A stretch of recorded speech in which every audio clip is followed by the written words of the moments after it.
What's good, family? Welcome to another episode of the Pickup Game on the Jeff J Says YouTube channel. I am Jeff Johnson, locking in with you to talk everything in sports, hoops, culture, and everything in between. You already know the vibes. Like this video if you love what you're hearing. Comment, we'll answer those questions on air, and subscribe to join our dope community. We got to talk about it. I got my brother Mensa from Knicks Film School in the building. I had to hit him up. We've been trying to connect for a minute, and I wish it was under better circumstances for both of us, brother, but we got to talk about it. We got to review the Knicks season. They fall in 7 games to the Pacers, 130-109. Valiant effort, crazy season, and we're going to talk all about it. First off, Mensa, how are you feeling today? Not quite happy with the results. But if I had to put, but I'm between two emotions. I'm between pride. I'm very proud of what this team has done over 7 games, the way they fought, the way they didn't quit. Felt really seen as a fan because this felt like the first team we had that understood us as a fan base. So that's the first emotion I'm going through. Second emotion, hate. Absolutely still hating. And we could get into that a little bit later, but very proud of what my Knicks did. I don't feel bad about anything. I don't feel bad about the coaching job. Don't feel bad about the players. But well, we can get into the other guys, but not quite too happy with them, is what I'll say. Right. And I was wondering how I was gonna feel when I woke up this morning. I was way more celebratory. Like, I felt as if I watched a gladiator finally fall after years and years of victories in the Coliseum, right? I woke up and I was a bit disappointed. I was a little disappointed, but the pride still remains. And it's something that you said that I thought was really, really on point. This is probably, in my fandom, and I go back to the 90s teams and all of that with it. For my fandom, this is the most New York Knicks team that I've ever rooted for.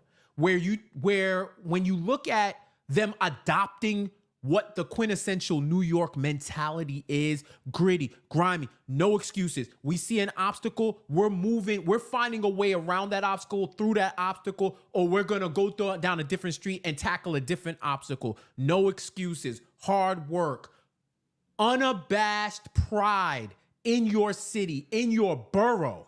We can even get into the borough talk. Like, if people outside of New York City don't understand, it's a battle within a battle in this city. Those 5 boroughs, which would be counties outside of regular America, those are your counties. We call them boroughs that comprise New York City. There's just a pride and a sense of joy that these players represent, as if they were from here, as if they were born here. They understand that connection with the fan base.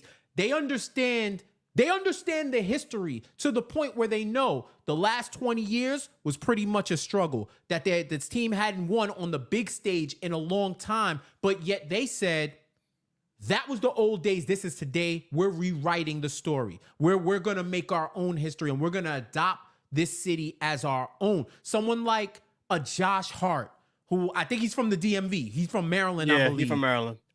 He could be from Queens at this point. The way he represents from New York. He's from Southside.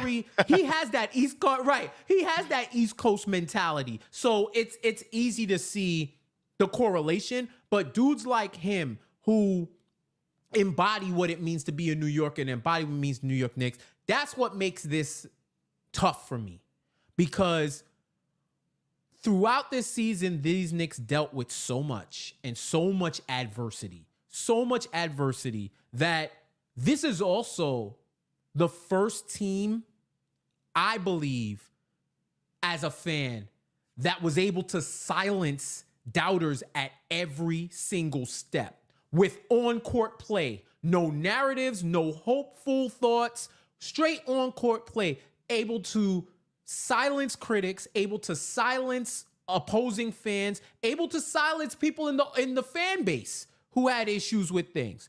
This was the first team that was able to make people believe and actually buy in without trepidation. and accept the chips wherever they would fall. So for that, I'm super proud to be a fan and super proud to have watched as a basketball fan. Take away the Knicks fandom. This is who you would want to root for as a basketball team. That back in the days where everybody wasn't getting paid $1 billion. And it wasn't about the brands and all of that, right? This is the evolution. I understand where it is and there's space for it. But when it's just about ball is life, this is like the most ball is life team that I've seen in my fandom. And that's why as a fan, as a Knicks fan and as a basketball fan, I appreciate what they did. Yeah, for sure. Just want to touch on the point you were making about this team silencing all the doubters. At one point, I started calling Jalen Brunson first down Brunson because every time they set one goal for him and he would get there, they would move the goalposts. He turned those goalposts into first down markers. At the beginning of the season, it was, Jalen Brunson, borderline all-star, won't be the best player on the court against anybody, all the way up until, he can't carry them to the finals. MVP candidate Jalen Brunson, all NBA first team Jalen Brunson, all-star Jalen Brunson, all the accolades he took, out of everybody's hands. He basically, it felt like he was, clawing and going after everything that people said he couldn't have. And then on top of that, the rest of the team followed, because where was Dante DiVincenzo? Dante DiVincenzo, we didn't know if he was even the best shooting guard in the rotation. We had there was Quentin Grimes ahead of him. You had Emmanuel Quickly ahead of him. He comes and he look at the game he has last night. 9 threes in a game 7. What he did for this team, just coming out of nowhere with him. And then Josh Hart, there were fans who didn't want Josh Hart playing more than 28 minutes. I was one of those fans. I didn't understand it. And then he plays 48 minutes, 3 games in a row, and is just a complete road warrior and a dog. Isaiah Hartenstein in December, when Mitchell Robinson was going down, was coming off the bench behind Jericho Sims, becoming what he became. And now we have to give him this big contract that he's deserved. It's just, you go up and down the line with all these guys. Miles McBride, another one, was out of the rotation on January 1st, becomes one of the most important rotation players for the Knicks this season. You go up and down the line and you just see a basketball team that took its respect, and that is something that I think as a fan base, it doesn't matter if you're a basketball fan, football, baseball, soccer, hockey, whatever it is, that mentality that the Knicks showed this year, the 2023-2024 Knicks, that mentality was perfect. And it was everything that we wanted as a fan base. And the way the season ended was almost poetic, where it was like one by one, guys are just dropping, like it wasn't that they were beaten, they collapsed on the floor like true gladiators. So it was an enjoyable season. It was beautiful to watch this team play. Definitely grateful for these guys. And I'm so excited to see them come back next year, fully loaded and ready, healthy. Hopefully they take the summer off and, really rehab so that they can play. So they can play like that 7-8 month season as opposed to a 6-month season that the Knicks fans have become accustomed to. I agree, man. I definitely love the fact that all of these players were able to step up, make a name for themselves, and elevate their game. That's the biggest thing, I think. They elevated their game to levels that a lot of us didn't see, where in their locker room, they believed they were capable and they were able to elevate the game. But we do got to talk about the game. Yes. Game 7, MSG. I thought at one point, prior to all of the reports, I was looking at my phone, Mensa, and I kept looking at my phone because I was waiting for a call. I was waiting for Wes to hit me up like, yo, Jeff, we need 10 minutes tonight. we got you for the minimum. We just need 5 minutes from you and on the court and just play some defense. If you're open, shoot and make it happen. That's how decimated this team was until I get the notification. I already knew Josh Hart was going to play. He's a S-tier sicko when it comes to hoops. I knew he was already. I already knew he was going to play. Like, I didn't even need the Woj notification. When I got the Woj OG notification, that was the one. The Woj Shams and Airbag, I started slowly seeing it come through on the timeline. I said, oh, wow, we have a chance. And at that point, and I'd love to know what you think about this, I knew this was a symbolic move. OG was going to go out there, give what he had, and hopefully give that spark to pull these Knicks over the top. I didn't expect him to run 20 minutes. I didn't expect him to play heavy time or to be impactful. But I appreciated him, one, wanting to play with the team, and even to a bigger extent, because I watched OG from afar in Toronto. And, Toronto fans gave us the Carfax on him and Precious coming through. And the word was he's in that Kawhi mold where he doesn't play unless he's 100%. If he's injured, he's not coming back until that tank is on F. And then he's going to run. And for him to play and to go out there looking the way he did, knowing that he wasn't 100% and still gave 5 minutes of what he could to try to win this game in Game 7, that dude has all of my respect. And we're going to talk about it later, but that speaks to a larger narrative on the culture that has been built with this team. But what was your thoughts? I want to know what your thoughts were when you saw that OG had a chance to play. So speaking of narratives, man, how about a narrative breaking move for OG Anunoby to come in and give us 5 minutes? That's the first thing, right? He wasn't 100%, hit 2 big shots in the first quarter, but clearly could not move. But to double down on the narrative breaking, it was Tom Thibodeau who sat him. The same Tom Thibodeau who I've heard for the past 2 months, essentially, that he runs his players into the ground and that it's his fault that everybody got hurt. It's Tom Thibodeau who shut down OG Anunoby because he saw he was not ready to go. So I was really proud to see OG Anunoby play. I also felt the same way, that it was just going to be like a symbolic Willis Reed kind of thing. Not necessarily we would expect him to give us a lot of minutes. If he could go, it would be perfect. But once you saw him out there on the court, he couldn't move. Pascal Siakam was having his way in the first quarter. So you had to shut him down and go with a different look. But it speaks to who OG Anunoby is as a person. He didn't have to play. He did not have to play. It's a game we ultimately lost in the first place. But coming out there and wanting to be on the court with the guys for a pivotal Game 7, the biggest game in the Knicks history for the last, 20 some odd years, right? Huge game. Game 7 at home.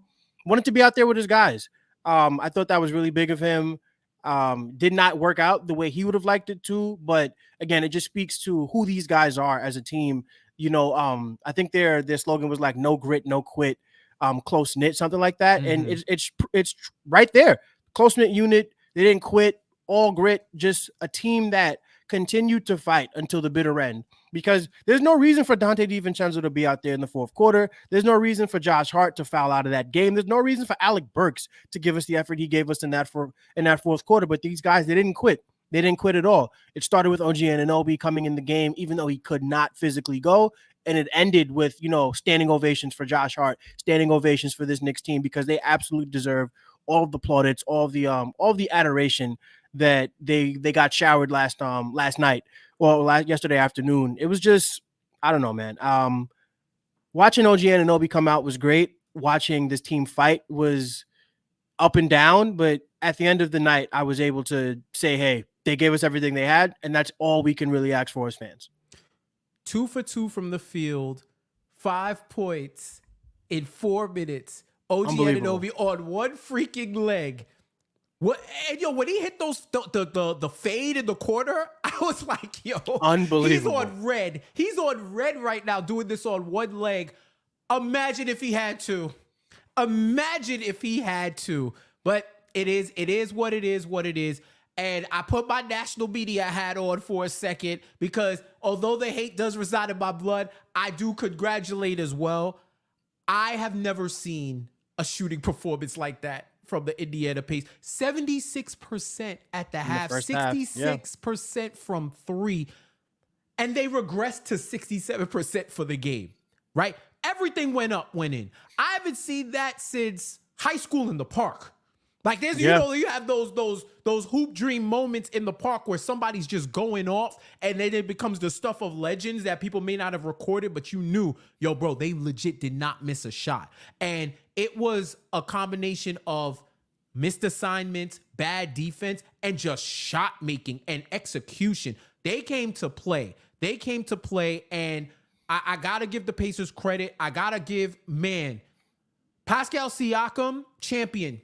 He knew what he had to do in those games. He knew what it was took full advantage. And that's the one thing. If you're going to receive an opportunity, you have to be as opportunistic as possible. And they were. And they ran their game. They used their depth.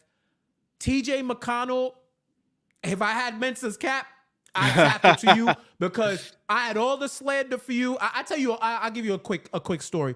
When I started playing CYO ball out here when I was in middle school, and my team, the first game of the season, you know, we're in a black community, so you know, the team is all black team, right?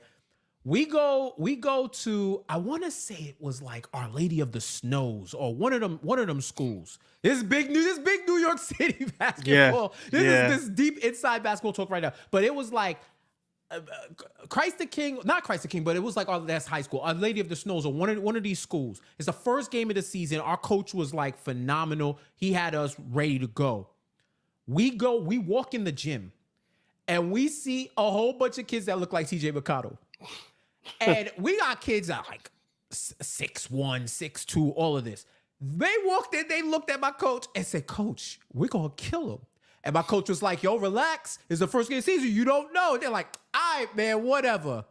Yo, they boat raced us out of the ship. They boat raced us. That's how it be. They fundamentaled us to death. The 3-man weave. I thought they was running the triangle at one point. Like they boat raced us. And that was one of the most humbling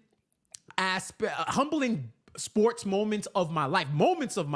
Now we saw them and we were away. They came to our court and they won in a close ass game. So we had progressed and we learned not to underestimate them the second time. But the fact that those guys smacked us, it just shows, don't judge a book by its cover, because you might get beat over the head with what's inside, what's on the pages, right?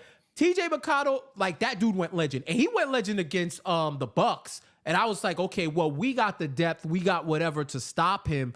And even if, barring injury, this might have been over quicker for the Knicks, I still would have said the same thing about TJ, because this dude was hitting everything, layups, putting pressure on the defense, facilitating. He's a dude that when his contract is up next year, I'm looking around like, hey, we might got a spot in New York for you, brother. Like, if you want to come through it, because he's one of those, I don't want to play against him. I'd rather him be on my team type players. So shout out to them. Shout out to the Pacers. Like, what were you thinking, Mensa, in like that first half when all them shots were dropping? Like, what was your first thought? I'm actually really glad you got to go ahead of me, because I have nothing good to say about the Pacers, my friend. Nothing at all. Look, listen, they hit a ton of shots against a New York Knicks defense that ranked top 10 in the NBA this season. We were top 5 in net rating. It was very obvious that the New York Knicks were not healthy. They were out of gas, because some of the shots that they were hitting, like Dante DiVincenzo was losing Tyrese Halliburton on rotations. Certain things that just weren't happening earlier in the season, as recently as game 1. Think these things weren't happening, right? The Pacers I will give them credit, because at the end of the day, you are not responsible for who you play. All you have to do is show up and play your best. And the Indiana Pacers did that. They showed up, they played their best. And it took them 7 games to beat a Knicks team that had one leg, a broken, an empty gas tank, and pretty much our brakes were broken. Like, the car was breaking down as we were playing the Pacers, and they decided they were going to keep running and use our spotty health against us, and not in a way that was dirty, but in a way that made sense strategically. So you give them credit. In the first half of that game, it was frustrating. I'm like, are they ever going to miss? I didn't think they could miss. Tyrese Halliburton was hitting all those shots that he was hitting back in the in-season tournament that we hadn't seen for 5 months. It just felt like everything that could go wrong did go wrong. 76% from the field. What an amazing accomplishment for the Pacers. It was, I think, the best ever in a closeout series. So again, give them credit where it's due. They came out and they played. They came into a raucous Madison Square Garden environment, and a crowd that did not quit on the Knicks. The Knicks were down 15 points, and the crowd is like trying to give the team juice. Like every time down, screaming out defense, knowing that the team couldn't defend. It was great. It was great for the environment was great. The Pacers had to come in and win that game, and that's exactly what they did. What an amazing shooting performance from Tyrese Halliburton in that first quarter. I don't know who it was in that yellow flannel that pissed off Tyrese Halliburton, but every time down he kept pointing at him. So shout out to that guy for his 2 minutes of fame, I guess. Right. But it didn't work out for us in the long term.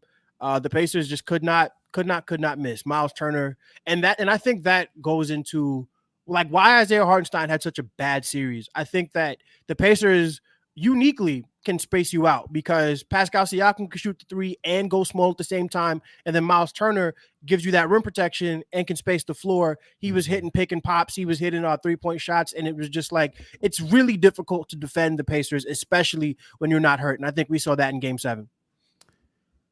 76% in the first half. Obi Toppin was the only one. He took one shot. And it was an air ball. everybody else was above 50% from the field in the first half. Yeah, I think their role players didn't miss, right? Like Nembhard, Nesmith. I think they were like perfect, those three guys. I think Nembhard, Nesmith, and somebody else. I want to say maybe it was Isaiah Jackson, but it was three guys that did not miss for the entire game. McConnell, Isaiah Jackson, Ben Shepherd, Andrew Nembhard, and Aaron Nesmith all went perfect from the field.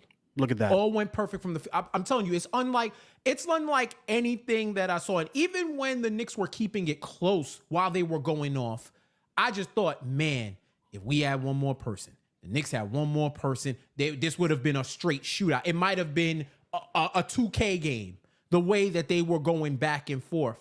But yeah, so for me, a couple of things that surprised me in the game. First off, listen, man, not the hero that you thought you were gonna get, but the hero that you almost got.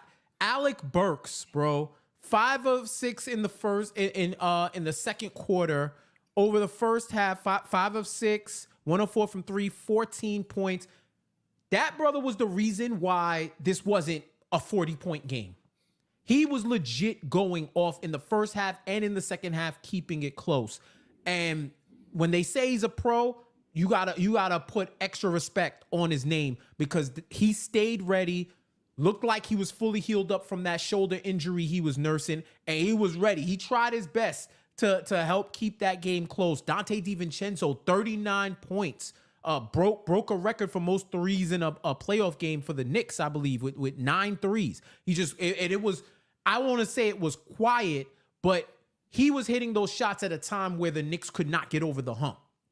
And they had that stretch in the third where they were wilting down the lead. I think the lead was down to 6. And then Deuce had the open three, throws it away, turnover. Then JB comes down, the next play turns it over, and then it becomes even more costly because that was the play where he broke his hand. Yeah. Right? So, yeah. And speaking of that breaking that hand, man, this Knicks playoff, actually from January 27th on, it felt like every Knicks win was a Pyrrhic victory. Because they won at a cost. Game 4, Philly, they won, but lost bogey for the season. Game one against Indiana, they won, but then Mitch wasn't able to go for the rest of the game. Game 2 against Indiana, they won, but OG was out. It just seemed like with every win, they gave a part of themselves. They lost a part of themselves, and in the war of attrition, if you keep losing soldiers, eventually you're going to lose that war. And I was saying before Game 7, even before Game 5, when they got hurt and JB's foot, Brunson's foot was hurt, and all this was happening, I said they're going to have to kill the Knicks to win. They're not going to give you this game. You're going to have to take it from them. And they literally broke the Knicks. JB broke his hand. Brunson broke his hand. And when I got the notification, and I heard Lisa Salters say it, I threw my hands up. I was like, good game. Now, when I was watching, I wanted to see if Alec Burks could pull off the unthinkable. Because you got to realize, with the way they were running in the fourth, You know, for all of the truthers that say you shouldn't put your team, your starters in with a certain amount of minutes in a game, 6 minutes in that game, Carlisle brought his starters back because Burks and DiVincenzo were going crazy. Yeah. So I thought to myself, is there a world where Alec Burks and Dante DiVincenzo have to take on the Boston Celtics in a 7-game series to go to the NBA Finals? Are we living in this world? And that's just a testament to the amount of belief that this team has put in this fan base throughout the course of a season. I've been saying the Knicks are the best anime in the NBA because every month was a different saga. They've been going through different sagas. And like animes, they have equal amounts of triumph and tragedy. And we saw that in Game 7, where their best player goes down with an injury. They're getting beat at home. And it would have been easy to just relax.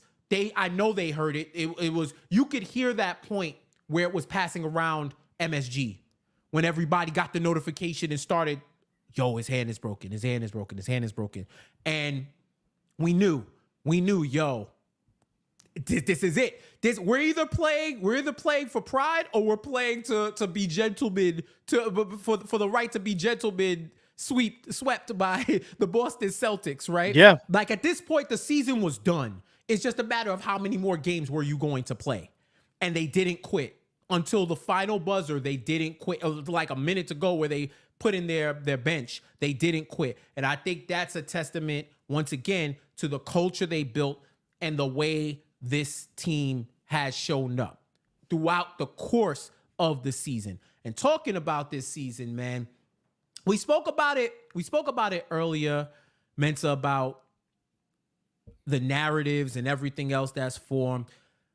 Of course, anytime a team gets eliminated, social media is going to be nasty. Everybody's getting their takes off. Yep. You getting their jokes off. You know, there ain't no more facts. Ain't no time to facts when your team lost. We getting everything off. And I can accept it. But there was just certain narrative that's been persisting throughout the course of the season, and especially in the playoffs with this team, that were just getting super, super, super annoying, right? And not even annoying from the sense of, oh, y'all are trying to get jokes off. Cool. Whatever. You know what I mean? Y'all trying to get jokes off, whatever. I know it's stupid, but smart, intelligent people that analyze this game falling into the trap of narratives when the analysis and the facts are right there in your face where we could have a nuanced conversation. So before that, it'll tie one in the other. The fact that people could watch this team lose all these players and then say, stop making excuses, is beyond me. When people say stop making excuses, sometimes it's a way to sequester nuanced analysis of what's going on. Because if you give any reason why something happens, it can be labeled as an excuse. You can say, we lost because we didn't play better than that other team, which is what happened in Game 7 before Brunson's injury. They weren't playing better than the team. This team had a generational game. The players didn't step up. The players didn't have it for whatever reason. Y'all won. We lost. Cool. But now when you say that and you look back at history to say, well, how did we get here? This wasn't just a normal, they blew a 2-0 series lead. You have to look at the injuries. You have to look at the circumstance. Yes, it happens. Yes, it's the playoffs. Yes, you have to be the healthiest to survive. But it still happened. It still happened, and it's still a fact. If I say I owe you $20 and you say, well, you were supposed to pay me back. You didn't pay me back, so you are a deadbeat. You didn't pay me that $20. It's like, okay, technically in the technical sense it was true, but brother, somebody, the one person could say, the person that owes you money could say, well, I lost my job. I literally didn't have it anymore. I got robbed. I lost my wallet. Somebody broke into my online service and took my cash. I had it for you, right? And that might trigger some people who hear that a lot from folks and they still don't get paid. That might trigger some people, but I'm just saying there are circumstances that you have to address if you're going to give a complete and nuanced take, right? And tying into that is this Tibbs narrative on minutes and the Tibbs narrative of running into the ground. Go off, Mensa. Let me know what you think about that. I got thoughts, but I want you. I'm giving you the runway. I'm calling the ISO for you right now. I'm clearing out the. You got the weak side empty right now. You got the empty side right now. So really quickly, minutes played per game. The New York Knicks had 2 players in the top 50 all season. 2 players in the top 50, right? I am so sorry that Tom Thibodeau is the reason that Joel Embiid had a hissy fit and decided to dive on Mitchell Robinson's ankle, who was playing 20 minutes a game when it happened, by the way, was not playing a lot of minutes. I'm so sorry that Bojan Bogdanovic gets injured by a Philadelphia 76er. I think it was Nick Batum who did it to Batum injured by accident. Freak play. A guy who couldn't play in like 9 minutes for the Knicks at one point was not getting into the game. So sorry. That was Tom Thibodeau's fault. I am so sorry that Tom Thibodeau is the reason that Jaime Jaquez Jr. decided to take a dirty charge in a game that his team had already lost and injured Julius Randle all the way back on January 27th. Listen, the only muscle injury that we saw happen to the New York Knicks was OG Anunoby, who we knew, who we knew had issues with his health in terms of staying healthy. Everybody else, even Josh Hart with a core muscle injury, everybody else either got hurt in a freak accident or got hurt because everybody else on the team was hurt and nobody else was available. If you wanted to see Jacob Toppin play real minutes in an NBA basketball game, an NBA playoff basketball game, then you are an idiot. I'm sorry. There's no other way for me to put it. The New York Knicks were hurt in a way that was unfortunate. They were unfortunately injured. It's not Tom Thibodeau's fault that these guys were hurt.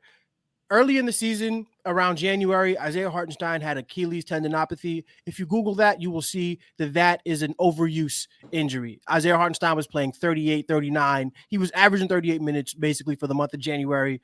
And from that moment on, Isaiah Hartenstein was load managed the same way OG Anunoby and everybody else on the team was. So there's this narrative that Tom Thibodeau runs his players into the ground that, one, his players don't even agree with because they know they want to be out there, they want to play, and they understand the necessity of it all. And 2, is just flatly like you have to – the only way you can make that take is if you look, you see coach of the basketball team and you see injured players. If you're actually watching what is happening, there's no way you can have that opinion. But a lot of people, they have grudges against Tom Thibodeau because of something, Emmanuel Quickly, 2022, something. And it's like the guy's allowed to change. He's allowed to grow. He's allowed to mature. And hey, it may have happened very late in his career, maybe even. And then another thing that I don't like is people are saying that Jalen Brunson is going to be another Derrick Rose. Derrick Rose, as an athlete, was a 100 percentile athlete to the point where his body could not handle the way that he played the game of basketball. If you go back and watch any 2011 Derrick Rose highlight film, just watch the way he lands. Derrick Rose was a very poor lander, which is why his knees ended up taking up so much damage, which cost him 4 years of his career. And by the time he finally got healthy, he wasn't the same player. It's a tragic story and everything, but that is not a Tom Thibodeau thing. I understand Luol Deng and the whole team that happened in Chicago, but that's not this Knicks team. We are holding things that Tom Thibodeau did in his past against him, which is very on brand for society today, but it's also not based in facts. And we have to face the facts that this Knicks team, they were injured, not because of Tom Thibodeau, but because of unfortunate events and dirty basketball players. So to give Tom Thibodeau a bunch of nonsense and be angry at him for Julius Randle getting injured by Jaime Jaquez, Mitchell Robinson getting injured by Joel Embiid, Bojan Bogdanovic getting injured by Nick Batum. I mean, I don't know what else to tell you other than please watch ball and do better. The Knicks lost 3 rotation players in this playoff. Actually, 4, if you want to count Brunson. Yeah. In that last game. They lost Brunson, they lost OG, they lost Mitch, and they lost Bogey. I would love to see any other team in this playoff lose 4 core pieces in the course of a playoff series and still be able to put up the fight that these Knicks put up. I saw Doug McDermott get into a game for the Pacers this series, and I screamed at my TV. I thought he was still in China. Yeah. And then I realized I profiled him with Jimmer Fredette.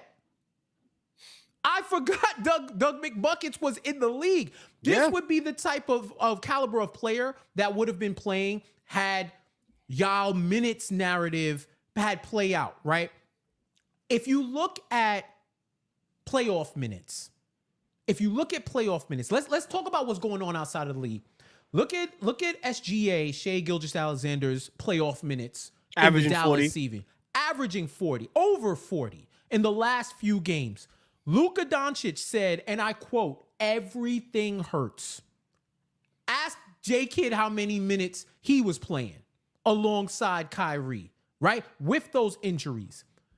The Cleveland Cavaliers were missing 3 rotation players due to injury in an elimination game. And JB Bickerstaff skated free of any type of slander other than just, are you a good coach? Criticism. Donovan Mitchell, calf. I think Karis LeVert was out with the injury. And then Jared Allen with his rib, which you heard the reports that some of his teammates allegedly was like, you can't take that shot. You can't take what you need to get out there. And you're also hearing the reports that the Cavs are talking about trading him. So, hey, there's that. Right. So meanwhile, you got a guy like Josh Hart who had an abdominal strain, grabbing what did he grab? Where the hell is the? Am I blind right now? Oh, I see where I'm looking at the wrong thing. I was about to say, like, I know that's not the case. Josh Hart, 8 rebounds, 3 offensive rebounds on an abdominal strain. And for if those you've of you ever who had know, a bad ab doing this, doing that is hell. I would suggest if y'all want to know what an ab strain is, if you're not as active and you don't go to the gym like that, go to the gym today, work out your abs. Go search Ab Ripper X on YouTube. Do the P90X ab exercise. It's 20-25 minutes. You probably should do it anyway. If they don't plug me, I've done the program before and it definitely worked for me. It's a great exercise. But any ab exercise, do 20 minutes of abs. If you don't do abs, do 20 minutes of abs today and hit me up tomorrow. Hit me up tomorrow. When your abs, I'm talking about your abs lock, you realize how much your core and your midsection affect the whole rest of your body the minute you have some type of soreness in your abs. I'm talking about breathing, laughing, moving. I think thinking too. I swear it's thinking too. Like, I wouldn't be able to talk as freely as I am right now if my abs were sore. And Josh Hart went out there in a high-level professional basketball game and grabbed 8 rebounds and made sure he was on the floor in Game 7. And wasn't Josh Hart effective, but was effective enough that if OG was healthy, maybe that does bring them over the top. Or if anybody else was healthy, maybe it brings them over the top. This is the type of culture and players that they have. But you go back, I was listening to some commentary, and I heard somebody make a mention about, well, Alec Burks has been going off the last few games. Why hasn't Tibbs used him? Maybe if he would have used Alec Burks more, they're not in this injury predicament. And that's how I know you don't watch ball and you don't watch the Knicks, right? I don't even say, maybe you watch ball, you don't watch the Knicks. Because there was legit talk towards the end of the regular season as to whether or not the Boyan and Burks trade was a bust. Because they weren't producing. And this is Alec Burks, somebody who has stake and skin in the game from a previous stint here. Somebody who has the clout to be able to come in here and get minutes and couldn't even get minutes for a coach who loves him. And because the coach had to keep it real with himself. And also, this is a basketball player who is a free agent. He had every reason to come out there and play well. But just like Jay-Z said on Show Me What You Got, everybody, you got 2 months to get your shit together. Good luck. He had 2 months to get it together, and he did it. So that's why he became the 11th man when he was more supposed to be that 7th or 8th man. So, yeah, just throwing that in there for you. At the start of the regular season, from the start of the regular season to now, the Knicks had 1 starter due to trades and injuries. The Knicks ended up with 1 starter. Deuce McBride was not in the rotation at the beginning of the season. Dante DiVincenzo wasn't starting. He earned that starter job, but he wasn't starting. He was the bench. When people talk about depth, you want to know how I'll tell you the Knicks have one of the best depth in the league, has some of the best depth in the league? It's because their depth is starting now. There you go. Their depth is starting. And now we're down to 9, 10, 11, 12. I was having a conversation. I was texting with one of my good friends, my guy Mo, and he was like, yo, y'all did well. Y'all did well. He's a lapsed Knicks fan, but he's a lapsed Knicks fan from the 90s. When they didn't draft Ron Artest, that was his final straw, right? So he's been going for a while, but, one toe in, we leave the back door open just in case you want to come through and get something out the fridge, right? He said, yo, they're doing well. They're gonna do well next season, but I don't know about Tibbs running players in the ground. And I said, oh, no, not you. I can't believe you're going with this narrative. And I sent him some stuff, and he's like, yo, man, Josh Hart averaging 48 minutes. He said, Josh Hart averaging 50 minutes and there's only 48 minutes in the game. I said, okay, yo, you got that. We all agree in the league. We all agree Josh Hart is a sicko because Tibbs did ask him multiple times, do you want to come out? Do you want to come out? Do you want to come out? And he said, no, I'm good. No, I'm good. No, I'm good. So Tibbs goes on what his players say. Now, if you want to have the conversation about saving players from himself, look at OG Anunoby, like what you mentioned earlier, right? He does save players from himself, but if you see the way Josh Hart plays, and also, hey, you don't play these guys, you're not going to win. So then it's a criticism of why are you using these players. I straight told him when he was talking about the minutes, I was like, my brother, do you have a few minutes to talk about Daquan Jeffries? And he busted out laughing. Do you have a few minutes to talk about Daquan Jeffries? And it's no slight against him, but even them players know if we're out here and we have to be ready for minutes, something terribly went wrong. Yeah. Something terribly went wrong. And we got to the extinction level event of the NBA playoffs to where we might have needed a Daquan Jeffries game if OG didn't play and if Josh Hart didn't play. Because there literally was no one left. No one left. And to attribute all those freak injuries just to minutes, it's just a reductive narrative that needs to go away, man. Like, if we're going to talk ball, that's why I say talk ball or don't talk at all, man. Like, watch the games. We can have a nuanced conversation.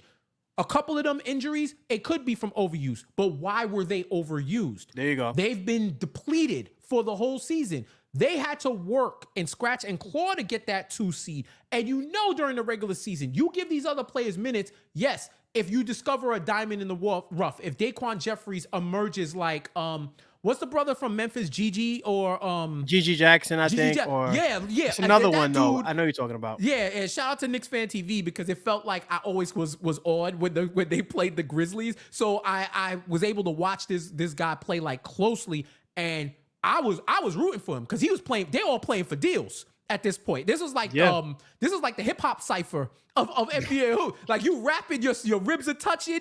Yo, the rent is due. You hooping like the rent is due. So if he finds a player like a Gigi Jackson that steps up, he looks like a genius. More often than not, they were gonna clown him.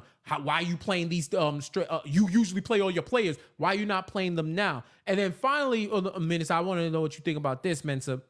I want you to know what you think about everything, but there's basically this. Mike Malone, in his press conference yesterday after the Nuggets got eliminated, he said, I'll admit, I think our players were gassed. They went all the way in June. They had to come back. And I had to play my guys a lot of minutes to get to the 2 seed. I think they were the 2 seed, right? They had to play my guys a lot of minutes to get to the 2 seed, and I think they were gassed, and they gave me all they got. So Mike Malone, in a presser, admitted that he ran his players into the ground. Well, you want to that's what y'all say for Tibbs. He admitted that he played his players extra minutes because the personnel, they didn't have the same depth. No Bruce Brown, no Uncle Jeff Green, right? They didn't have the same amount of depth. So they had to overtax their players to get to a certain position to give them an opportunity to defend their title with as much home court advantage as possible. And what are people saying? I get it, man. I get it. That's what happens. The game is the game. Unless the game is being played by Tibbs. then it's the game is you manipulating the game and overtaxing the players. It just gets comical at this point. And one way that I know that this team has overcome a lot is now they've been able to crush a lot of those narratives, and now all it is narratives that no longer hold weight because the product on the court is so excellent. Yeah. How many casuals would trade Tom Thibodeau for Mike Malone after Mike Malone did the exact same thing that Tom Thibodeau did? Except, and another thing you were saying about getting a GG Jackson and those kind of players, which would be great. But when you look at the Knicks season, you had 11th and 12th man Deuce McBride come off the bench, drafted, was not in the rotation at all. But because the Knicks have a development system in place where you could put a player like Deuce McBride through the G League and bring him up, and he's hitting big shots in the playoffs, they did that. They went to that already. You had Jericho Sims minutes. Jericho Sims, 57th pick in the draft, right? Third string center. He got minutes. So the Knicks did go deep into their bench. You're talking about 11th and 12th men playing. The Knicks played 11th and 12th men. Precious Achiuwa, 11th man, right? All of these are guys who are coming in who weren't supposed to be in the rotation and giving you valuable minutes. So to say that the Knicks weren't doing that, you just weren't paying attention. When you have 4 of your top 8 guys out, then you're going to end up playing guys deep into your bench, what the Knicks did. And that is why I'm so proud of this team. And that's why I'm so proud of the effort they put in, because we saw everything that we needed to see. I'm sorry we didn't get to 13 and 14. I'm so sorry that couldn't happen. But the Knicks did do that because you saw it. We traded Emmanuel quickly. Deuce, we need you to step up. What did Deuce do? He just shot 40% from 3 for the rest of the season. You know, like we got it. We saw everything that you needed to see. You wanted player development, you saw it this year. You wanted responsible rotations, 2 players out of the top 50 in minutes per game. Only 2, right? You saw it. You saw it every single step of the way with this New York Knicks team. And then you're seeing guys like Luka Doncic. If you look just for the month of May, right? I think the least amount of minutes he's played is 39. Everything other than that, 40 and up, right? And this is a Luka Doncic who's saying everything hurts. That's playoff basketball. In the playoffs, you want to have the best advantage, which is the best players in the world on the court as much as possible, right? So you see a guy like Giannis going 48 minutes when he's healthy. That's just what happens in the playoffs. We cannot sit here and pretend today that because the Indiana Pacers beat us in 7 games, while 4 of our 8 best players were out, that Tom Thibodeau was at fault. We got injured. And one of the things you were talking about earlier with like NBA and like anime arcs, right? The Knicks right now, I feel like is like One Piece in the Summit War arc, right? Mm-hmm. Where we saw Luffy and everything get hurt, and then he came back with the hockey, right? The Knicks are gonna come back with that hockey, and it's gonna be real slow for a lot of teams. So, I mean, I'm just proud of what these guys did, and I don't think that there's any rational defense. I don't think there's any rational criticism for Tom Thibodeau because, again, he played guys up into with 11th and 12th man. He got guys ready. Alec Burks, who was not ready, came back and was ready. Like the team, it spoke to the preparation that makes Tom Thibodeau a special coach.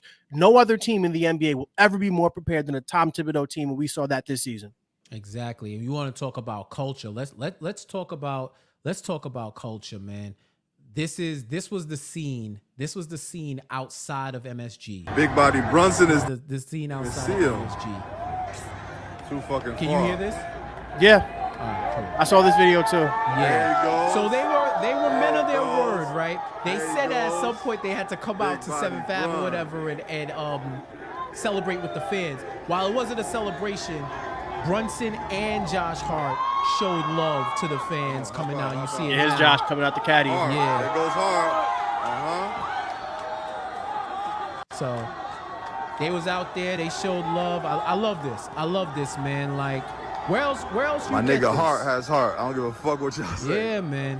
Where else you get this? This is love right here, man. Next year, man. This is love right here. Boston is gonna finish you, Indiana. Listen, fuck y'all. man. This is what I like to see. This is where I know that the culture matters. The culture means something above everything else, man. And when I reflect on this season, it was the culture, it was the players, and it was their on-court play, and then the structure that I saw. even being around the organization, I could tell you it's night and day. It's night and day what we see on the court, and from the top down, you understand why there's now a standard of excellence. Like we joke as Knicks fans, we roll our eyes every time we hear heat culture, but keeping it real, heat culture is a thing because they have a structure, they have a system, and they implement it and they iterate it, and you know what you're getting when you go to Miami. Like, you go to Miami, you better be on a workout plan. You better have your nutrition up to par, because Pat Riley might be in the front office, but the game is still the same. You got to be in shape. You got to really want to play. And these franchises have mirrored each other ever since Pat went to Miami in terms of what the mentality is to win a championship. And I think the Knicks have established that now. You have players that want to play.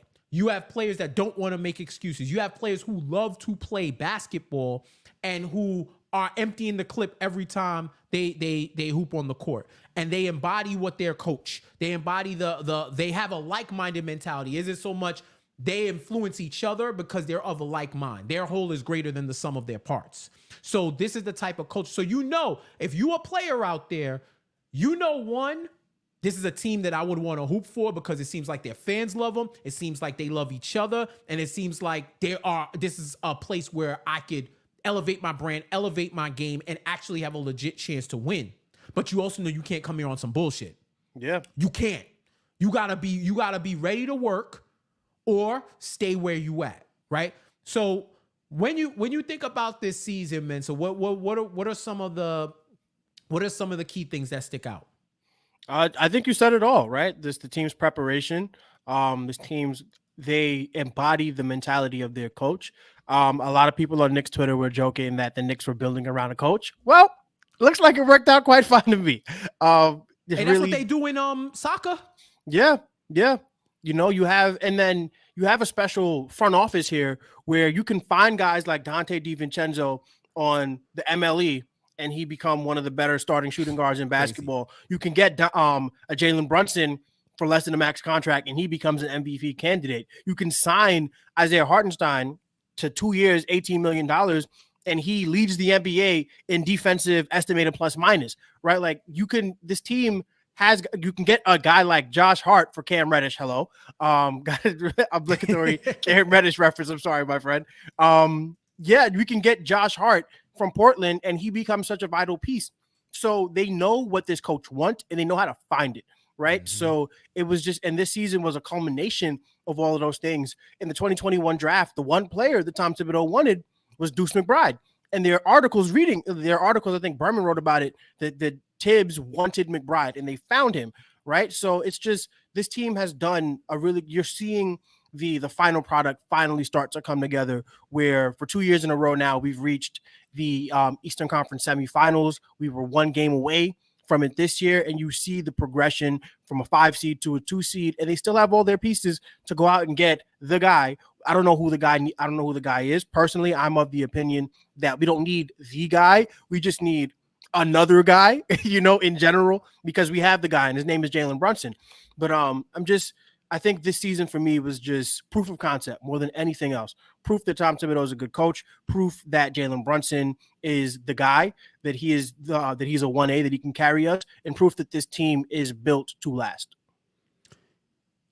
They're built to last, and they're built to succeed. There you go. Both of them, because you could be built to last and be mid. Yeah, just be middle of the pack. Yeah. They're built to succeed, and that's something that the Knicks haven't had consistently since the 90s.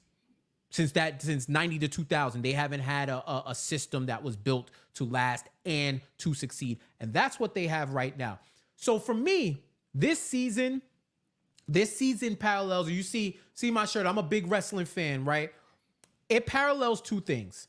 This playoff, to me, was the Knicks Mankind Undertaker Hell in the Cell 1998 moment, where if you're not a wrestling fan, look up that match, because I would play it here, but WWE, I'm cool with WWE. And I know the lawyers are going to lawyer, and I'm not trying to get my joint take it down, right? But Mankind, Cactus Jack, Mick Foley, This dude was like the ultimate underachiever, but one of the biggest hardcore wrestlers ever. He hitting you with chairs, barbed wire, all of that. He fought the Undertaker, who the average person knows who the Undertaker is, right? The Undertaker literally had to send Mankind to hell to beat him. He threw him off of a 20-foot structure onto a table, then choke slammed him through the Hell in the Cell, the steel cage, onto the mat in the bottom, same like 20-something feet. This man, Mankind, had a tooth in his nose. He had a hole in his tongue and a dislocated shoulder, and still kept going to the point where it didn't care if there was tacks on the floor. It didn't care how many tombstones. He just kept going until the Undertaker hit him with one move too many, and he lost the match. Ended up winning a title a couple of years later with that same resolve, with that same type of testicular fortitude, as he would say. And this is what I look like. This is what I look at when I look at the Knicks and how they just kept going. They lost a player. They kept going. Next man up. You hear next man up so much that it becomes cliche, but this team was the avatar for the next man up gods. And they just kept going and going and going to the point where the average casual fan expected them to win Game 7, missing all of these players. Still had faith. Vegas had faith. Average NBA fan had faith, because they just said, we kept doubting this team all season. We kept doubting Jalen Brunson and the 1A nonsense. But you know what else has 1A? The name Jalen. There you go. Jalen has 1A, and he showed you that when you start getting into Michael Jordan, LeBron, first ever, Bernard King, all these pantheon of players, you know you have arrived. So I'm glad we've closed the door on that narrative, because it no longer needs to be opened again. Now he went from overpaid to generational foul baiter and grifter, right? And being a foul merchant. That's how you know. When they start slandering you on that, that's how you know that you have arrived, right? They kept going. They kept going. They kept going despite injury, despite being down 4 or 5 rotational players. They just kept going, and they weren't able to pull through. But just like this brother on my shirt, just like Cody Rhodes, last year, 2023, this is what this is the vibe I get from this team too. Storybook year, thought the fairy tale was going to end happily ever after, and unforeseen circumstances stopped them from reliving the dream. But the beautiful thing about a story is there's way more chapters. There you you go. keep writing and you keep writing. Next year, I'm looking. All they need is a few more tweaks, and I think they finished the story. I would be shocked if they're not a top 5 favorite to win it all next year. I'd be shocked. Maybe if Vegas is trying to entice you to bet with like higher odds, but they should at least be in the top, I'd even say top 6 odds to win it all next year. Because like you said, and we transition to what we think about offseason moves. Right now, you got OG on a player option, more than likely going to opt out, and they restructure his deal and they sign him. iHeart, free agent, probably priority number one. Probably priority number one, because OG ain't going nowhere. It would be something catastrophic if OG declines and then goes somewhere else. Something tragically happened. And if that man was playing on one leg in a Game 7, I don't expect him to leave, right? Precious is a restricted free agent. Boyan's still on a 1-year deal. You got extensions for Randall and Brunson on the table.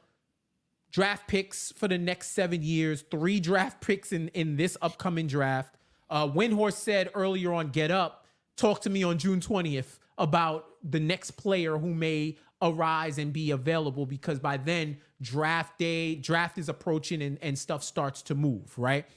What do you think? What are your keys to the offseason for the Knicks? So keys to the offseason, for me, you have a few guys that should not be going anywhere. Number 1, Jalen Brunson. Enough said. We don't need to get into that. Number 2 would be Josh Hart. He has done entirely too much for this team for us to think about putting him in any sort of conversation. Number 3 would be, to me, the best trio of supporting players in the NBA, and Dante DiVincenzo, OG Anunoby, and Isaiah Hartenstein. Figure it out. Whatever you got to pay Isaiah Hartenstein, you pay him and you keep him. He is your starting center. OG Anunoby, you figure it out, because he is the plus minus god, as we've seen in the regular season. You bring those five guys back, and you're cooking with gas, right? It gets to be um, uncomfortable of a conversation where we're about to go.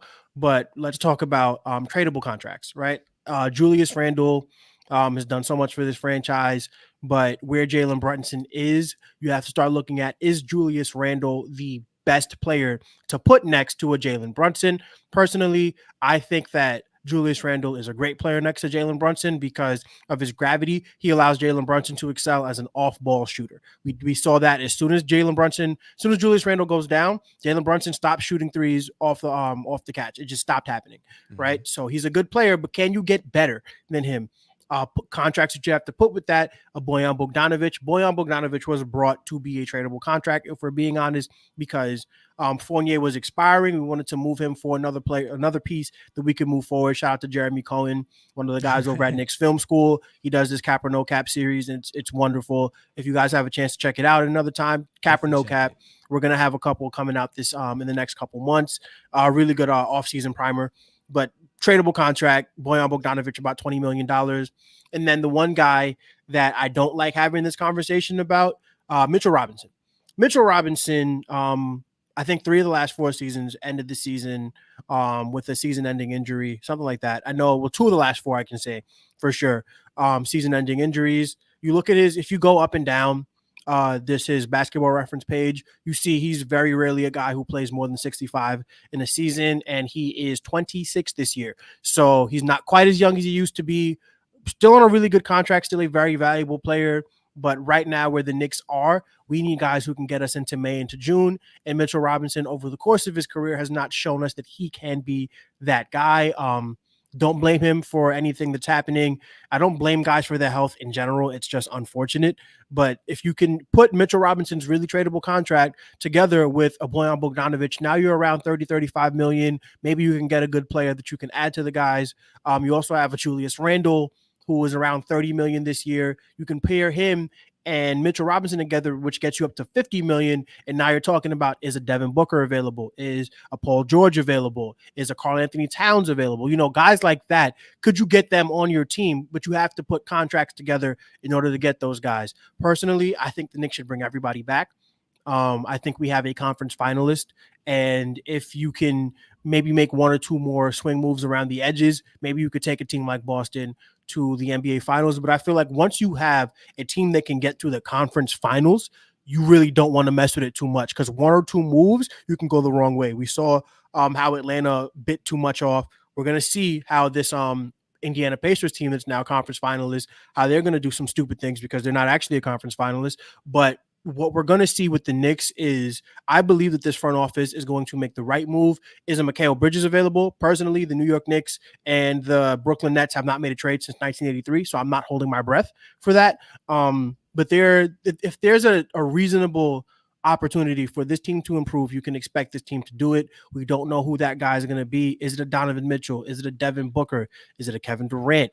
Is it a Karl Anthony Towns, a Paul George? There are going to be a lot of enticing names out there this season. But like I said last year around this time, there are more wrong moves out there than right moves. Not everybody is a fit for what this team wants to do. Not everybody is a fit for this coach. Not everybody is a fit for New York City. So the Knicks have to do their homework and figure out who really not just wants to be here, but can play for the coach and can play for the city, because this is a team that is beloved, and one false move and you can go the wrong way. What I don't want for the Knicks is, I don't want this season for us to be like the 96 or the 97 Knicks, where it's like, man, if one thing broke our way and like that's all we get to hold on to, right? The 24 Knicks, if keeping the gang together is going to get us to a championship level, you do that. If you have to trade 1 or 2 players to do it, you do it, because we've officially arrived as a team, the New York Knicks. So it's not enough to be in the dance in New York. You got to win the damn ball, right? So let's go out there, and this offseason, Leon Rose, this is probably his most pivotal offseason yet, because he has the team, he has the assets, and he's about to pay his coach. Everything is turning up roses for Leon Rose right now. It's, do you keep Julius Randle or do you upgrade over Julius, right? And how do you upgrade over him? I personally lean keep him for now unless that super duper star is available. But we'll see where it goes, man. I think that the Knicks have a lot of interesting decisions coming up, and at the end of the day, I think that this team is great, and you just got to do the right thing, not just anything. I agree with you with the notion that this team is currently constructed is an NBA, a conference finals team. And when we go back to the dispelling narratives, you say that, and people will jump in your mentions, conference finals, how do you figure? Da, da, da, da, da, da. Because they're holding on to the same old narratives that they have about this team for years, and they're not actually watching the game. I knew it shifted when you listen to national media pundits and general NBA folks who even say, man, Boston should be thanking their lucky stars, because if this Knicks team came through with their whole squad, it would be a problem. Maybe we still pick Boston, but the way y'all trick off games and y'all take games off because y'all not a super team, y'all don't have a coach of the year, y'all don't have an MVP, like Jason Tatum said, so why should we win? The most passive-aggressive way to say y'all be thinking we should win every game, right? I get it, but you can't trick off games against the Knicks. Right. You can't. So I'm with you in this is not going to be the fallen baller year where we look back and reminisce on the good days and say, this is what if. This should be a building block, a stepping stone to get to that next level. This is also the part where you have to be cold and calculated as a business and have those conversations. I love Mitch. The facts are also the facts about his injury-prone history. So the question is, what can you get to help you get better as a team? Who can you get to get better as a team, but also fill the void that Mitch will leave? Because as quote unquote injury prone as he is, he's dominant when he's in the game. There you go. How do you mitigate that injury history with his gameplay? That's something that's going to have to be addressed. I also think with Julius, and I gotta say it, man, I don't know if I can think of an all-NBA player who's been more disrespected than that dude, man. You look at his numbers, he literally was having a career year before that injury. Career in points, career in rebounds, career in assists. Like more than what he averaged. Where we watched this dude transform into Larry Bird in 2020, 2021, literally getting Larry Bird, attaining Larry Bird-like records. Then he had a regression the following year, came back last year, 22-23, went to bully ball, limited the threes, and he's been effective all those years. All those years as all NBA. He's been effective. And you can have the conversation about fit. I think where I look at this season as a what if is because I wanted a fully healthy Julius Randle to rewrite the playoff narrative on him because he has been hurt, giving no excuses. He is a product of this Knicks culture. And yes, as fans, we hated that thumbs down shit. We hated the way that he was being petulant on the court with his teammates. It always seemed like he was the most Aggie person on that court and everybody else was kind of even keel. Or if they argued, you wouldn't see it. And those are the things. And you know, I'm definitely team. I never want to see a spin move from Julius Randle again. I get it. There are imperfections, but this is a league that isn't perfect. And you have give and take with these players. You look at Jalen Brunson's numbers on catch and shoot threes with Randle as opposed to without. Randle makes the game easier for Brunson. And if you can make the game easier for Brunson, imagine doing that for 82 games. Imagine January 2024 over the course of a regular season, 14-3. Imagine that. I would like to see it. That's why I think you can run this back and just just upgrade on the margins. Maybe bring in one more solid rotation piece. Like imagine if Alec Burks worked out. Right. Like if Alec Burks was Alec Burks that we saw the last 3 games, that changes the whole course of your season, right? Imagine if you had like a Derek Jones Jr. or you had like a Jaden McDaniel, somebody like that, right? Like, or somebody who's a starting caliber player who could be a solid rotation piece. Imagine if you had like a KCP Yeah. Last year KCP or even this year KCP. Somebody like that who can add and contribute to what you already have, who is in line with what the culture dictates that you need. That's the type of tweaking that I think they got to make. Though the one biggest tweak I would make is y'all don't get injured. Try not to get injured. And that might be easier said than done. But I think over the course of 82, barring some seismic shift in this Eastern Conference, I don't know. Other than Boston, I don't know who else is legitimately challenging this team. The Sixers and the Pacers would have got swept if the Knicks brought their whole squad. Straight swept. I will hold my breath to see if Embiid comes to another postseason healthy. I'll hold my breath. And this has been the first time where I could say everybody else I'm looking past. Miami, let's see if they get Donovan Mitchell and they retool Heat culture or whatever it is that they do, right? Orlando, that's a team to watch. If they get a scorer, they're going to be annoying for somebody. For somebody, not us. Yeah, not us. Cleveland. Whatever, bro. Whatever. We already know the vibes. Cleveland, nah. It's just not like their team, this iteration of their team, they ain't doing it. Then who else? Atlanta, Brooklyn, Chicago. There's a lot of mid and then a lot of a major, right? Yeah. A lot of mid and a lot of major, and then you have the upper echelon. Knicks, Celtics, Bucks. That's it. And then maybe if you want to put for legacy purposes, the Sixers. That's probably your maybe top they get four Paul next George, year. right? Right. So that's your top four that you're looking at in the East right now. And I believe if they run it back, then you won't have to see Josh Hart play 48 minutes or this team play 48 minutes. Then they have their full complement and a deep roster. And it's something that Monica McNutt pointed out where they talk about, when you talk about this whole Tibbs and minutes thing, you're like, yo, you should use your depth. And he did to start them, right? They have built a team around Tibbs where they give him enough players to win. It's just them players have to remain healthy. And it ain't because of the minutes. It's just the wear and tear of an 82-game season. It's more attrition than direct causation for the injury. If you ever heard the term correlation does not equal causation, right? Like that Tibbs is probably on the Mendoza line of correlation, causation, and perception and reality with this team. I bet there's a lot of teams out there that would love Tom Thibodeau as their coach. The Los Angeles Lakers being one of them. Look, because he damn sure would have told them keep Caruso. There you go. It would have been like trade somebody else, not that brother. Like you need him, right? So there's a lot to say about structure, about organization, about building a culture.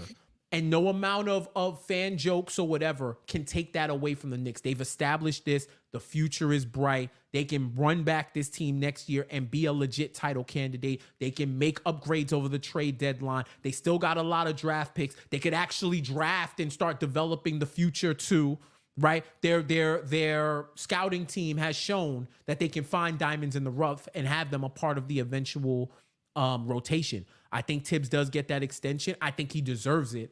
And for no other person, man, I want to see that guy get back to a conference finals because it's too much on him and too much on Julius. Like those two need a redemption arc. I don't even want to call it a redemption arc, but like a vindication arc. Yeah. They need a vindication arc next year. And I hope the teams are able to sustain what they have and be healthy because I'm not going to front.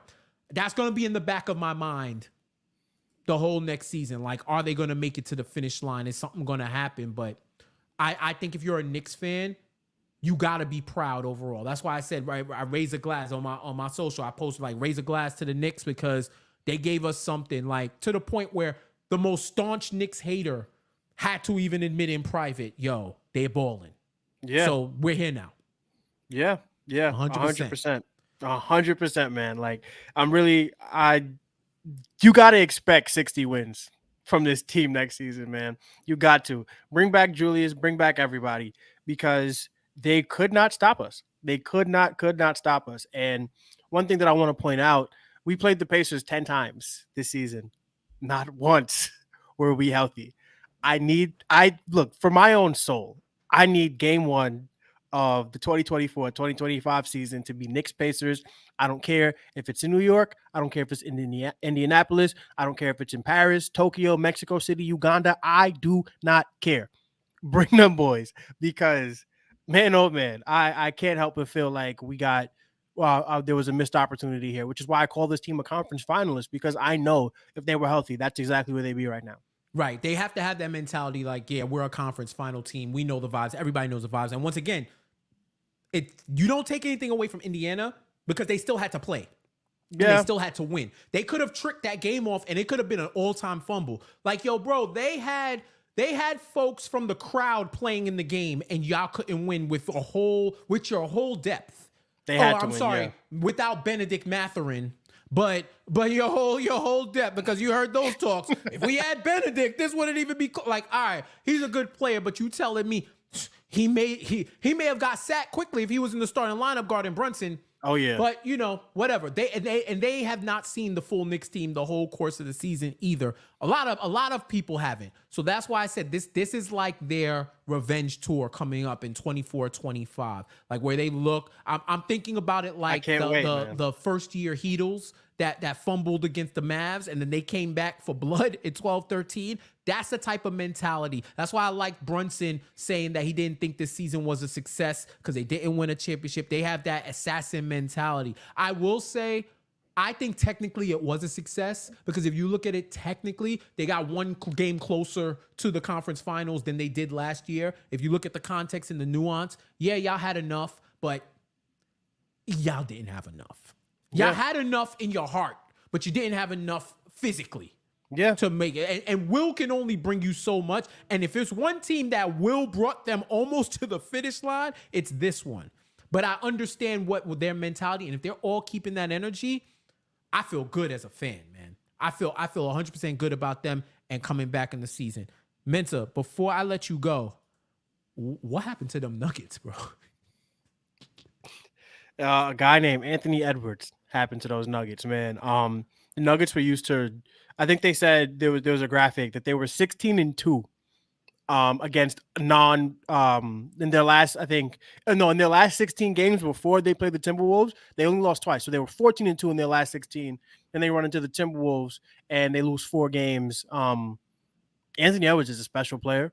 That defense is very special with Gobert and even Karl-Anthony Towns stepping up. Jaden McDaniels, Mike Conley. It just seems like all the pieces are coming together, and they have a fantastic leader in Anthony Edwards, who you see why a team like why teams go after the super athletic two-way wing player, because once you have one like Anthony Edwards, you have one of the best players of a generation, right?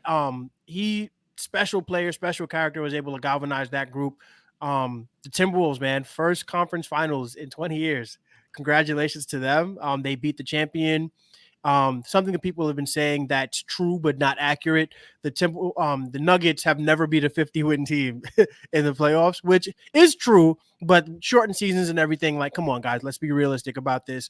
Credit to them for playing as hard as they did, but I'm really happy with the Nuggets losing, not because I'm a Nuggets hater, but because it guarantees now a sixth different champion in a row, where you had the 19 Raptors, the 20 Lakers, the 21 Bucks, the 22 Warriors, the 23 Nuggets, and now the 24 somebody else will be different. So that's just, which should encourage us as Knicks fans, because you're seeing parity. There are no more dynasties right now. Right. So with the Knicks being as close as they are, it could be as soon as next year. So what happened to them Nuggets, I think they just ran into a beast at the wrong place, wrong time. And that beast's name is Anthony Edwards.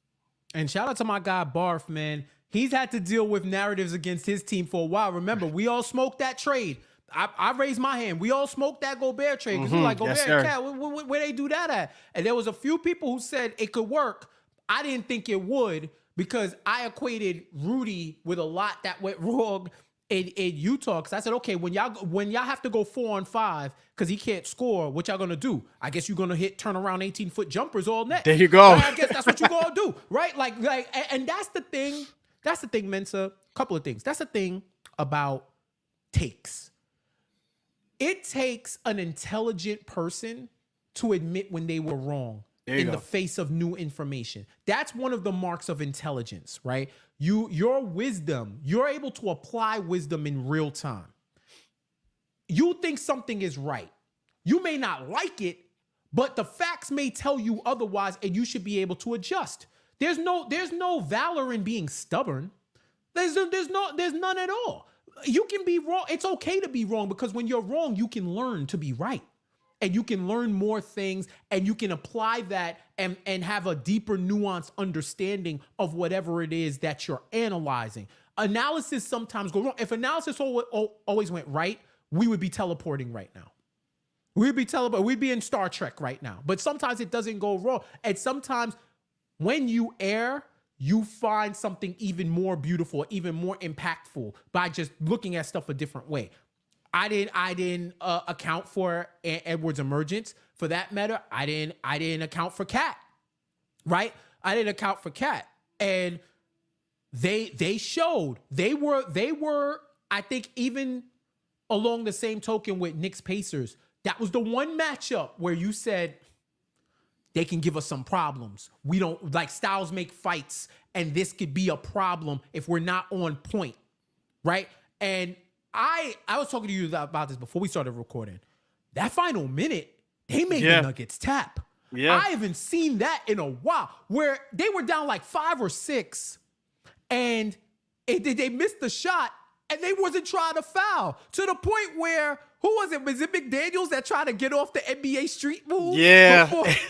And Jokic was not happy. They was, because Denver crowd was in their ass the whole time. And Jaden McDaniels, I was like, yo, he blacked out. That's the one where your coach got to be like, yo, he was wilding. I'm sorry. Yeah. I don't approve of that. But he was wilding. Like, because I think they were just so charged up that Jaden McDaniels was like, oh, y'all not trying to foul? All right, I'm about to get this off. And they was sick. But this is the type of team that's built to defy the narratives around you. And tying it back to the Knicks season, this is why I told fans, who gives a fuck what they think about you celebrating on 7th Ave? I have my own issues, like family issues with the 7th Ave celebrations. Like it's starting to become a bit trite. It's not organic anymore. Oh, you mean like the New Yorkers via Vermont and finance bros are ruining it, and it's not actually New Yorkers out there?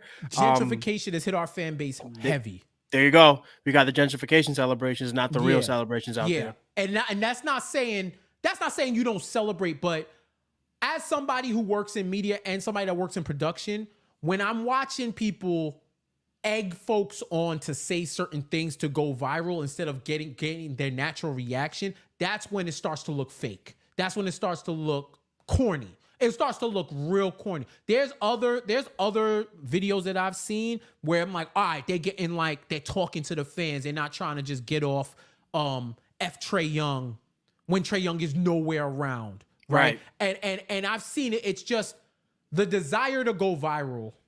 The desire to go viral and think that you're a part of something. I realize everybody wants to be a part of something. Everybody wants to feel like they're connected to something. And when you connected to something hot, it's even crazier. You connected to this Knicks fan base at the height, and bless the folks who got on now, who started getting on now and didn't have to go through the past 20 years, and you want something hot right now. I totally understand it. I was walking through the Garden after one game. I think it was, man, what game was it? It might have been Game 5. Game 5, Knicks Sixers. Oh my God. Right? Like that annoying ass overtime game. And we walking through and everybody's kind of like down and they're like, yo, somebody try to start a F Trae Young chant in the stairwell. And the guy was like, we should be chanting F Trae Young. We always chant F Trae Young. And the get off my lawn, soul burning pain that I felt in my depths, where I wanted to scream, that's some new shit. When did we start doing that? Why do we always have to do that? Don't you understand if he's not here, that shows that he's on your mind? And the opposite of love is indifference, not hate. Right. So you're bringing hate on somebody who's not even in the series when Embiid was right there. when Reggie was right there for the Pacers series. Like that game 5 to me was the perfect encapsulation of how you get your banter off as a fan. They brought Reggie into that game to build on the narrative. They sent him out of there. Josh Hart was let him know what the fans were saying, and the fans chanted. Like that's what you do. You don't gotta, if you want to go viral over something that's relevant to the time. Facts. Don't use old lines. Because then you look like a parrot. You don't look like a person. And that's ant/end rant. For those of you that love coding, /end rant. But I love that these fan bases are starting to get an opportunity to stand up and represent when all these other folks chatter don't mean nothing. Yeah, for sure. Yeah, it's just it's disappointing where some of these fans have taken it. And it's also just like you said, we don't care about Trae Young. I think Alan Hahn, he tweeted, "Here's the new Trae Young," and it's Tyrese Halliburton. I'm like, we don't even care about him for real because he didn't even show up like that. It was really more Nembhard and McConnell. We hate McConnell way more than we hate Tyrese Halliburton. So it's a respect hate. It's not even like definitely. a hate. Like I said, he's the coach's son. He's the coach's son, bro. Like you see him, you like. I'm not gonna like. I just came here to break a sweat and get some shots up, bro. Like, don't be guarding me 94 feet. Like, what's like? It's like Devin Booker getting double teamed in the pickup game. It's like, yo, don't pick me up 94 feet, fam. There's not even a running clock. Like, what are we doing here, right? But yeah, like I'm done with the villain era. I'm personally done with the villain era. I want payback as a team. I want the Pacers next year in the playoffs. I want the Heat next year in the playoffs. I want them to go through the traditional rivals, go through them and show up and show out and get them the F out of here. Shout out to Monique. Thank you so much for the comment. Y'all bringing receipts on the league coaches overplaying everybody. Yeah, that's why I said it's like, it's the flirting versus harassment of coaching minutes in the NBA. Where Tibbs is on the harassment side and every other coach is on the flirting side. Like that's exactly what it is. It's flirting versus harassment with this minute talk. But yeah, man, it's a great day. It's a great day for parity in the NBA. I was having some conversations where folks felt like there was too much, like this isn't good for business. I'm like, my brother, they're about to sign multiple deals for over the billions. And this is the time where you build new stars. Or like Luka needed to get to the conference finals again. Luka low-key need to go to the finals to like, for the league, Luka or Ant, this is a good look. Great look. Right? Excellent look. And if you're from the David Stern, like I heard somebody say David Stern rolling in his grave that the Knicks didn't make it to the Knicks didn't make it to the conference. The Knicks and the Nuggets didn't make it. He was like not in David Stern's NBA, right? But I think if we're talking business, you kind of need the Celtics. You kind of need the Celtics to go through against one of them new teams, a legacy team against new blood, right? Tatum and Ant, that's what you need. That's like what America needs. You really need that. But yeah, man, I think we're in a great place parity-wise. We're starting to mirror NFL with this parity. And as you said before, Mensa, this is a great place to be if you're a Knicks fan, because now you know there isn't one team in your way or one player in your way. The East is still completely wide open because I would say the Knicks are the only serious team in the Eastern Conference. And what I mean by serious is you get their A game every single time, whether they got their starters or whether they got me and Mensa running point, right? Yeah. Like you get their game every single time. Yeah, they may trick off a game here and there, but it isn't the we just wasn't feeling the vibe, right? Everybody else has question marks. Everybody else, the only question mark now for the Knicks ain't on the court. Ain't on the court for real.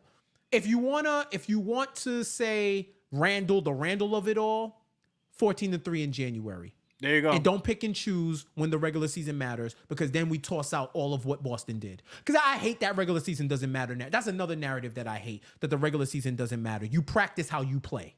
You practice how you play. And it does matter, because I bet if certain teams won a few more games and switched up these series, maybe they end up a little different, right? So, we'll see. But Mensa, man, this was awesome, bro. Yes, it was Thank you great. for your time. I'm glad we finally got to link. This won't be the last time. Sure. You do dabble in the betting. You do dabble in betting, correct? Of course. Okay. Yes, sir. So we will see each other. Mensa will appear again. Definitely on Bet on Black. We definitely gonna get that on, especially for the NFL season too, man. I definitely want to get you on and we figure it out. Let the people know where they can find you. All right, so I'm really on Twitter. You can find me at more like Mensa on Twitter. I do a segment on Knicks Film School called Casual Friday. Sometimes I do some of the playback sessions. So yeah, you can find me over at Knicks Film School about once a week, and you can find me on Twitter hating on the Pacers and loving my Knicks. That's who I am. Mensa, thank you so much for joining us, and thank y'all for joining us on the Pickup Game on the Jeff J Says YouTube channel. Like this video if you love what you're hearing. Definitely comment, definitely subscribe to join this awesome community. I appreciate each and every one of you for the support as I build this platform and I build this audience and we bring the culture to the conversation around sports and everything in between. I think I gave y'all everything that y'all need to do, and what I need to do is to get out of here. So for Mensa, I'm Jeff Johnson, and until next time, don't make it your last time. Peace.